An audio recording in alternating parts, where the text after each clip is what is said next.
Okay, so कल हमने carbohydrates complete किया। नाउ नया बायोमोलिक्यूल हम स्टार्ट करने जा रहे हैं, दैट इज प्रोटीन्स। ओके, चलो स्टार्ट करते हैं इंट्रोडक्शन से। Proteins are the most abundant biomolecules of the living system, मतलब सबसे ज्यादा कुछ अवेलेबल है, मोस्ट एबंडेंट। ओके, तो वो क्या है? प्रोटीन है। Okay, most abundant living system के लिए। Okay, chief sources of protons are, तो जो ज्यादातर बड़े बड़े सोर्सेज है प्रोटीन्स के वो क्या है? Milk, cheese, pulses, peanuts, fish, meat etcetera. Okay, तो इनमें से वो सब में ही हमने पढ़ा ना कि कार्बोहाइड्रेट्स किस में से मिलता है, उसमें तो हमने डिटेल में पढ़ा कि भाई सुक्रोज किस में से मिलता है, माल्टोज किस में से मिलता है and all, lactose and all सब कुछ। तो वैसे ही प्रोटीन्स किस में से मिलता है वो हमने ऊपर ऊपर से देख लिया कि इसमें से प्रोटीन मिलता है। ठीक है, they occur in every part of the body and form the fundamental basis of structure and functions of life। तो वो बॉडी के सारे पार्ट में है, सारे मतलब सारे, कोई ऐसा पार्ट नहीं है जहां पे प्रोटीन की जरूरत नहीं है। बॉडी की ग्रोथ के लिए ही प्रोटीन नेसेसरी है, अगर प्रोटीन छोटे बच्चों के लिए तो बहुत ज्यादा जरूरी है। ओके, और इसीलिए अभी ग्रोथ अनइवन हो रहा है, क्यों? क्योंकि अभी आदत क्या हो गई है जंक फूड की। छोटे हो तब से मतलब से मैगी और बर्गर और पिज्जा वो सब आदत हो गई है। तो होगा क्या कि जो जैसे कि स्कूल में भी देखो, स्कूल में कई कई जो स्ट्रिक्ट स्कूल होती है वो बोलते हैं कि भाई टिफिन में ऐसा नहीं लाना है। ओके, ये भाई ये सब चीजें नहीं लानी है, जो हेल्दी खाना हो घर का बना हुआ वही लाओ, लाइक दैट। क्यों? क्योंकि छोटे हैं तब तो हमें ग्रोथ की जरूरत है, और ग्रोथ होगा प्रोटीन से, और प्रोटीन हम खा नहीं रहे हैं। Okay, so very important growth के लिए, फंक्शंस ऑफ लाइफ सभी के लिए प्रोटीन बहुत ही ज्यादा फंडामेंटल। देखो, सबसे ज्यादा इंपॉर्टेंट और सबसे ज्यादा मतलब प्रायर जो हमें सबसे ज्यादा भी चाहिए, सबसे ज्यादा मतलब नॉट इन द क्वांटिटी, लेकिन वो नहीं होगा और जिसके लैक से सबसे ज्यादा इफेक्ट होगी वो। ओके, तो प्रोटीन हमें सबसे इंपॉर्टेंट चाहिए, चाहिए और चाहिए ही, सब कुछ ही चाहिए इन बैलेंस मैनर, लेकिन प्रोटीन जनरली ज्यादा हमें लेना पड़ेगा कॉन्शियस होके। क्यों?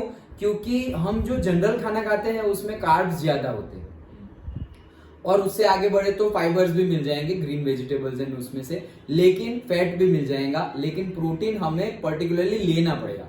देखो, जैसे कि इसमें से कितने सारी चीजें, ये चीज हम खाते हैं वो भी प्रोसेस्ड चीज होता है, ओरिजिनल चीज नहीं। ओके, चीज खाते हैं। पल्सेस बहुत कम हो गए आज की डेट में, पहले के टाइम के कंपैरिजन में पल्सेस बहुत ही कम खाते हैं। मिल्क, कई अभी तो लोग मिल्क भी नहीं पीते, अदरवाइज पहले तो स्टूडेंट जो थे तो रोज ही मिल्क पीना है। मतलब मैं जब बच्चा था तो मैं भी कंटिन्यूअसली रोज रात को पीता था, रोज रात को दूध पी के ही सोना है।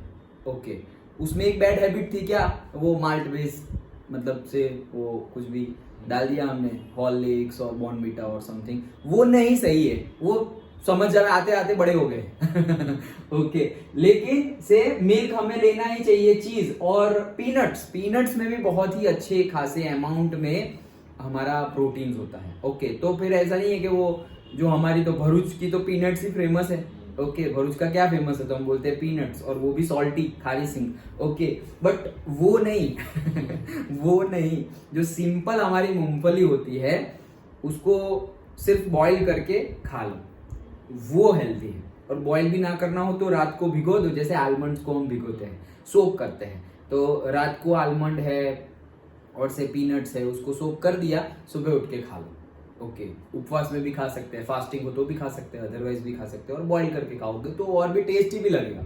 Okay, so that is there. और नॉन वेजिटेरियन के लिए फिश है, मीट है, उसमें से प्रोटीन मिल जाता है। इसीलिए जनरली अगर कोई नॉन वेजिटेरियन है तो डॉक्टर या फिर जिम में जो हेड होते हैं वो उनको ज्यादातर बोलते हैं कि you increase the amount of से एग और से फिश और meat whatever you are eating. Okay, क्यों? क्योंकि उनको मतलब उसमें से प्रोटीन मिल जाता है। ओके, लेकिन फिर वेजिटेरियन क्या करे? तो वेजिटेरियन के लिए मिल्क है, चीज है, पनीर है।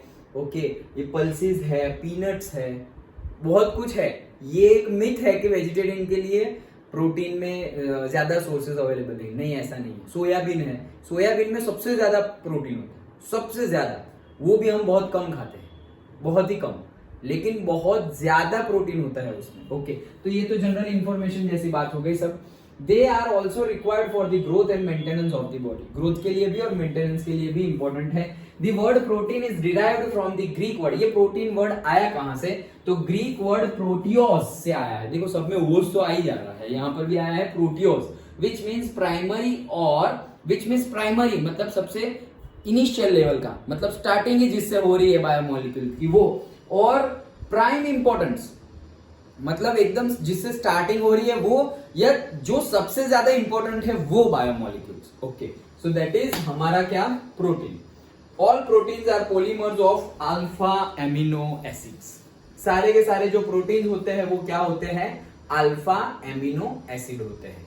एमिनो मतलब एमिनो ग्रुप पता है हमें, एमाइंस अभी हमने पढ़ लिया है, दैट इज NH2, और एमिनो एसिड होते हैं मतलब COOH, कार्बोक्सिलिक ग्रुप होता है। ओके, तो सारे के सारे जो प्रोटीन है वो क्या है, polymers of alpha amino acids, मतलब अल्फा एमिनो एसिड्स मतलब से amino acid amino acid amino acid amino acid, वो एमिनो एसिड कौन सा है, अल्फा। अल्फा भी हो सकता है, बीटा, गामा, डेल्टा, कुछ भी हो सकता है, वो आगे हम देखेंगे अभी स्ट्रक्चर में। लेकिन वो क्या है, जैसे कि हमने समझा था कि भाई कार्बोहाइड्रेट, सपोज तुमने सुक्रोज ले लिया तो सुक्रोज में तो ग्लूकोज फ्रुक्टोज होता है, माल्टोज ले लिया तो glucose glucose glucose glucose glucose glucose, जैसे अभी कल हमने ग्लाइकोजन देखा था। ओके, तो glucose glucose glucose glucose glucose वही चले, किसी में अल्फा है किसी में बीटा है, बट है तो ग्लूकोज ही, तो कंटिन्यूअसली वो से एमाइलोज मिलता था, एमाइलोज और एमाइलोपैक्टीन मिलता था, याद है ना, वो सब रीड कर रहे हो ना डेली बेसिस पे। हाँ, तो वो अभी हो जाएगा। तो ये था हमारा simple introduction of the protein. Done? Okay, easy है। चलो आगे बढ़ते हैं।